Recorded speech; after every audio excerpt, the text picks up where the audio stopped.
Hello everyone, कैसे हैं आप सब। आज करने वाले हैं हम लोग सेक्शन नंबर 40 एंड कंटिन्यू करेंगे। अब हम एक नया पार्ट शुरू करने वाले हैं जो कि judgements of court of justice के बारे में बात करता है कि वो कब रेलेवेंट होंगी। ये जो टॉपिक है आपका judgements of courts of justice when relevant, ये आपका प्री के लिए भी इम्पॉर्टेंट है, ये आपका मेंस के लिए भी इम्पॉर्टेंट है। ठीक है, मेंस में से यहाँ से बहुत इंपॉर्टेंट है मेंस के लिए। प्री में से भी इसका सेक्शन बेस्ड क्वेश्चन आ सकता है, कोई वो नहीं है क्योंकि इंपॉर्टेंट सेक्शन है। तो मेंस के लिए भी बहुत अच्छा इंपॉर्टेंट क्वेश्चन है, अच्छे से प्रिपेयर करिएगा। तो स्टार्ट करते हैं।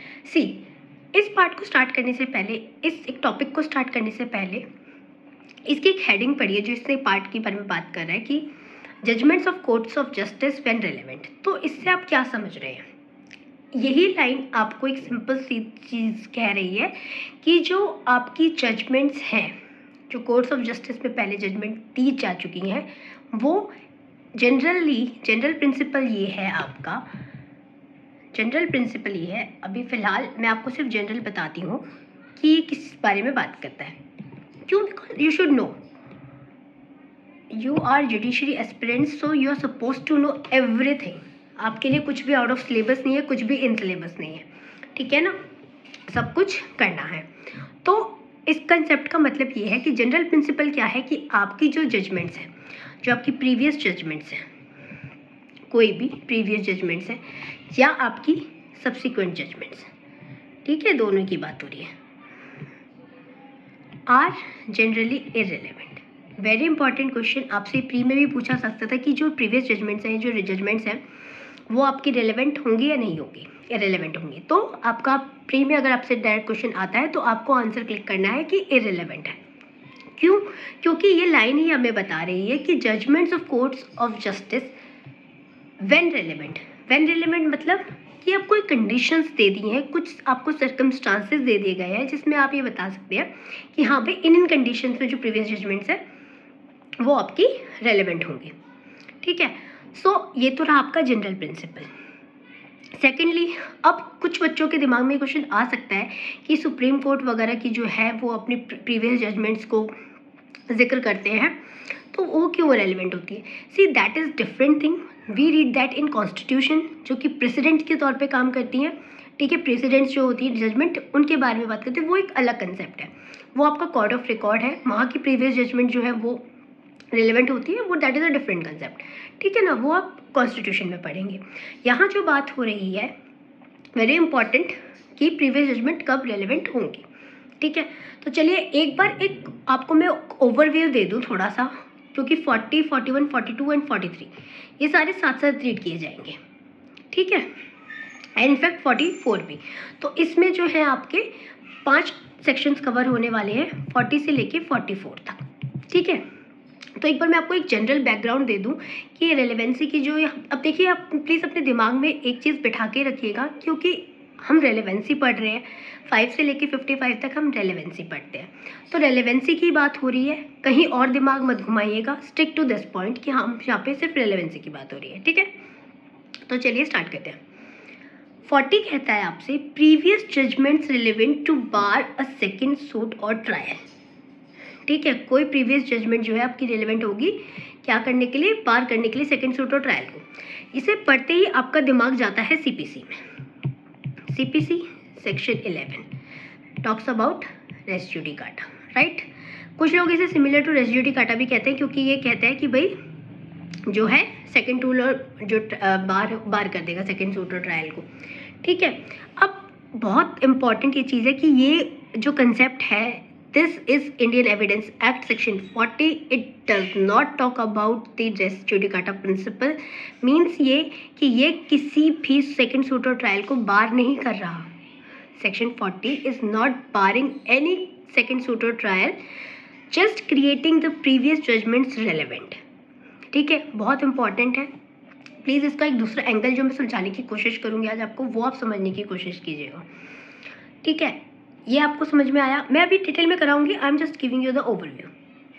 Previous judgments relevant to bar the second suit और ट्रायल। कब प्रीवियस जजमेंट जो है वो रेलेवेंट हो जाएंगी सेकेंड सूट को बार करने के लिए या सेकेंड ट्रायल को बार करने के लिए। ठीक है, second point, this is an exception to the general rule कि इरेलेवेंट है जो आपकी जजमेंट्स है यहाँ पे रेलेवेंट होंगी, because it is talking about the relevancy.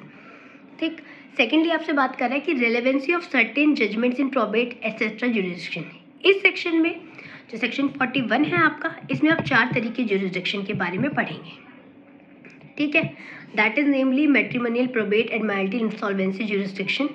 ठीक है, यहाँ पे बता रखा है कि भाई इन चारों कैटेगरी में अगर कोई जजमेंट आ रही है, that will be an exception to the general rule that would be relevant in these cases. ठीक है, ये जजमेंट इन रेम है, आगे डिस्कस करूँगी तब अच्छे से बताऊँगी। फिलहाल आप देख लीजिए कि एक ओवरव्यू। 42 जो बात कर रहा है ना, 42 बात कर रहा है कि यार इसके अलावा भी तो कोई जजमेंट होंगी ना। जनरली हमने देख लिया कि भाई प्रीवियस जजमेंट का हमने देख लिया। 41 ने कह दिया कि भाई इन चारों कंडीशन में अगर कोई फॉल कर रहा है केस, वहाँ पे वो जजमेंट रेलेवेंट हो जाएगी। कह रहे इसके अलावा क्या, इसके अलावा भी कुछ जजमेंट है वो फॉल कर जाएंगी आपकी सेक्शन 42 में, because it is already saying कि relevancy and effect of judgments, orders और decrees other than those mention in section 41। तो जो 41 में नहीं फॉल कर रही, कुछ जजमेंट ऐसी हैं वो 42 में फॉल करेंगी।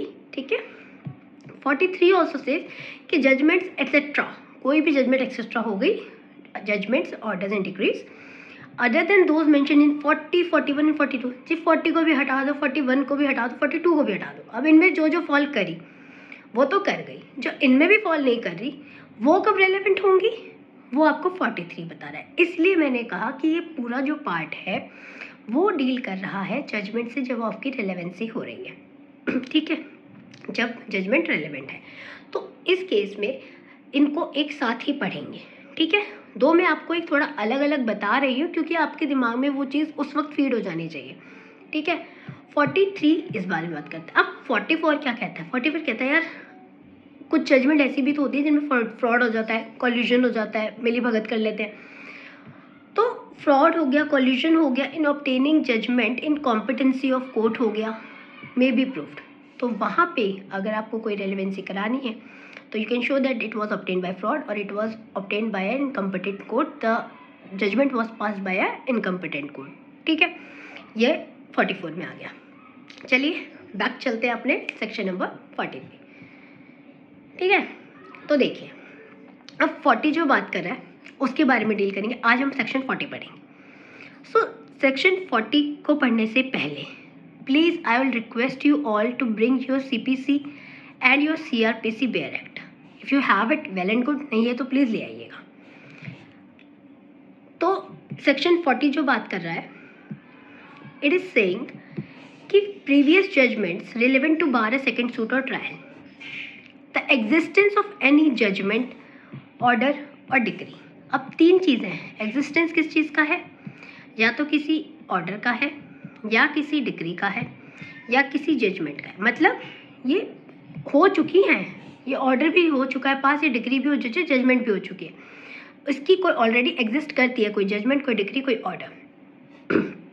विच by law prevents any court, this is important word, which by law prevents any court. अब यहाँ पे जो वर्ड दिया हुआ है विच बाय लॉ, ये लॉ कौन से लॉ की बात कर रहा है? अब बहुत से जो है ना कंफ्यूज हो जाते हैं बच्चे, वो सोचते हैं कि यार ये इसी सेक्शन की बात कर रहा है कि ये सेक्शन प्रिवेंट कर रहा है किसी सेकंड सूट को और ट्रायल को। No, the by law word here reflects your procedural code, that is your CPC and your CRPC। ठीक है, that is what I said कि आप अपना ले आइए। अब विच बाय लॉ, इनमें कोई प्रोसीजरल कोड में कोई ऐसा लॉ मेंशन किया गया है जो कि प्रिवेंट कर रहा है किसी भी कोर्ट को, किस चीज़ के लिए? To take cognizance.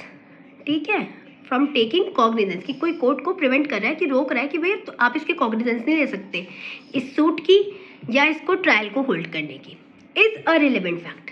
C, it is talking about the relevant fact. अब ये कहना क्या चाह रहे हैं, देखिए सिंपल शब्दों में जब आप CPC का सेक्शन 11 पढ़ते हैं, I am talking about CPC now, procedural code section 11 deals with the res judicata. What it says कि जो एक मैटर डिसाइड हो चुका है उसका आप दोबारा क्या नहीं करेंगे, दोबारा कॉग्निजेंस लेके court will bar the second suit और ट्रायल। यही पढ़ा है आपने CPC में कि भाई रेस जुडिकाटा का जो कंसेप्ट है कि भाई अगर एक बार जजमेंट पास हो गई ऑन द मेरिट्स तो उस केस में आप दोबारा उस चीज़ को दोबारा रिकॉग्नाइज नहीं करेंगे, दोबारा ट्रायल होल्ड नहीं होगा।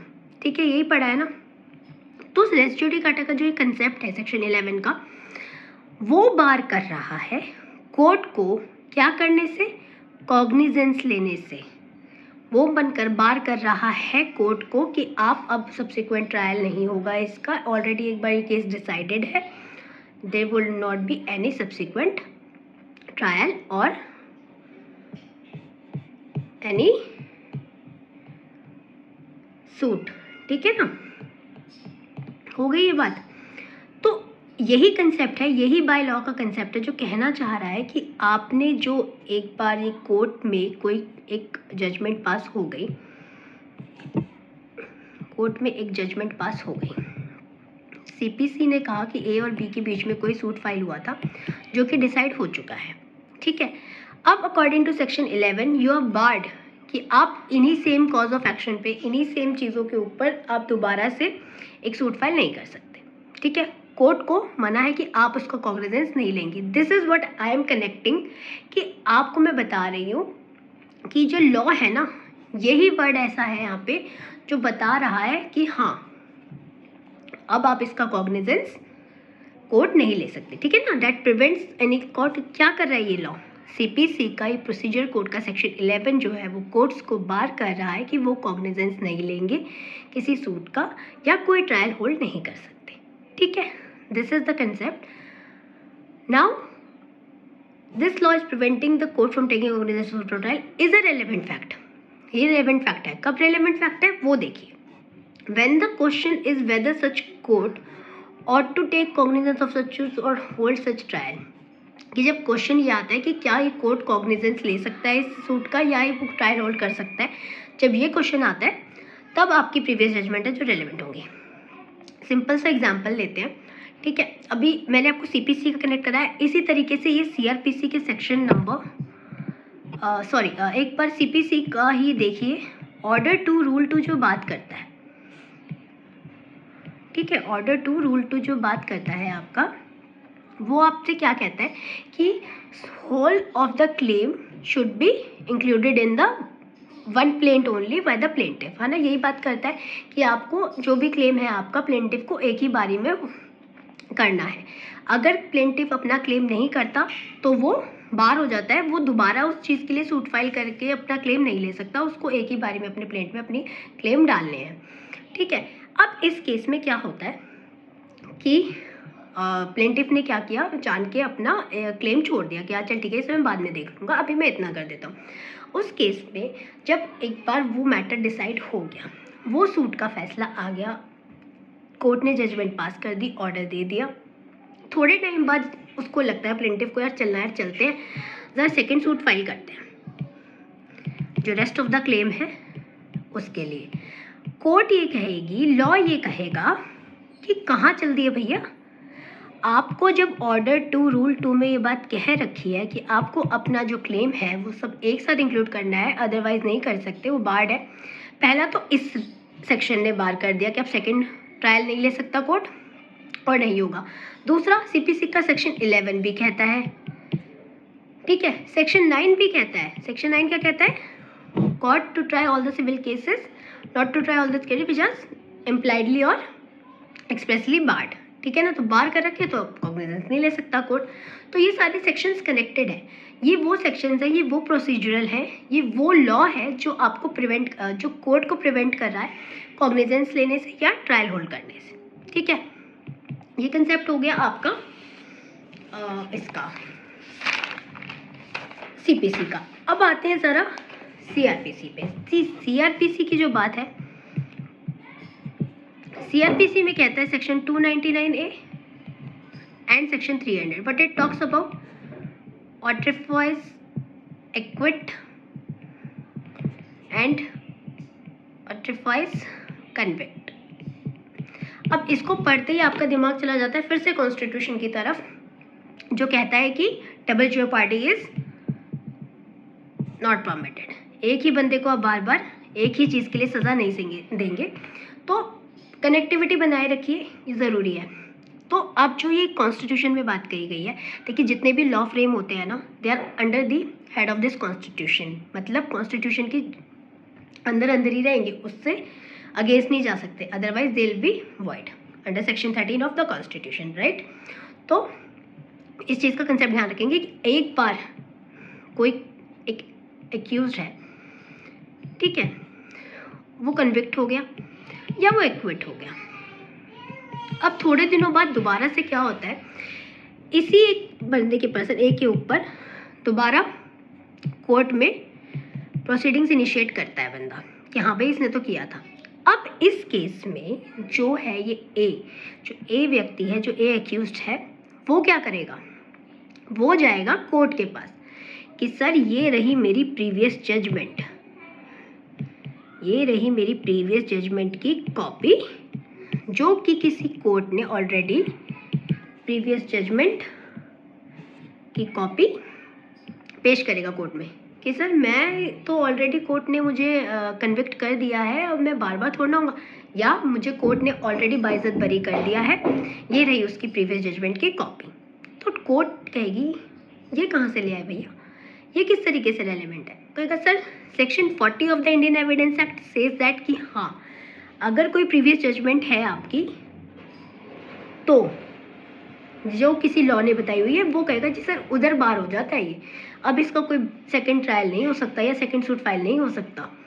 तो कोर्ट इस चीज़ का कॉग्निजेंस लेते हुए, मतलब इसका नहीं लेगी, वो ही देखेगी कि हाँ अब जो ट्रायल इनिशिएट किया गया है ये जजमेंट यहाँ पे रेलेवेंट है।